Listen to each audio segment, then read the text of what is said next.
Occasion ఏదైనా location ఎక్కడైనా తెలుగువారి వేడుక అంటే ఆలివ్ మిఠాయి ఉండాల్సిందే. మిఠాయి అంటే ఆలివ్.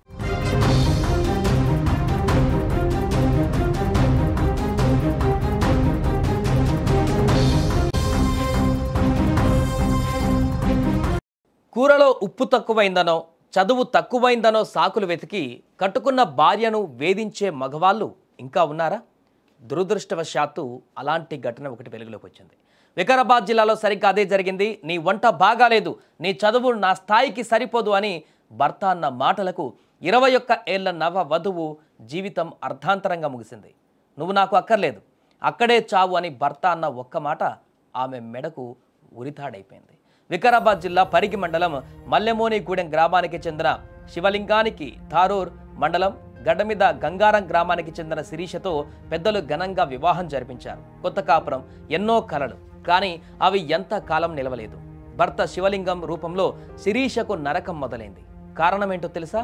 నీకు వంట సరిగ్గా రావడం లేదు, నువ్వు నాకంటే చదువు తక్కువ చదువుకున్నావు. నిత్యం ఆమెను ఈ మాటలతో వేధించేవాడు, చంపేసేవాడు. భర్త వేధింపులో రోజు రోజుకు పెరిగిపోవడంతో శిరీష ఒకరోజు గట్టిగా నిలదీసింది. దీంతో కోపం పెంచుకున్న శివలింగం ఆమెను తీసుకువెళ్లి పుట్టింట్లో వదిలేసి వచ్చేశాడు. గొడవ సద్దుమణిగాక మళ్ళీ పిలుచుకుంటాడేమో అని ఆశగా భర్తకు ఫోన్ చేసింది శిరీష. కానీ అవతల నుంచి వచ్చిన సమాధానం ఆమె ప్రాణం తీసుకునేలా చేసింది. నువ్వు నాకు అక్కర్లేదు, నువ్వు అక్కడే చావు అని శివలింగం కర్కశంగా మాట్లాడాడు. ఆ మాటలు తట్టుకోలేకపోయింది.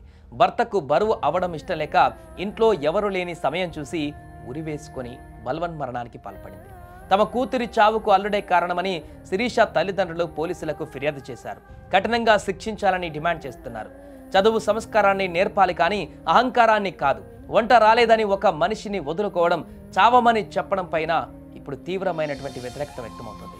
ఈ ఘటన పట్ల మీరేమనుకుంటున్నారో కామెంట్ చేయండి.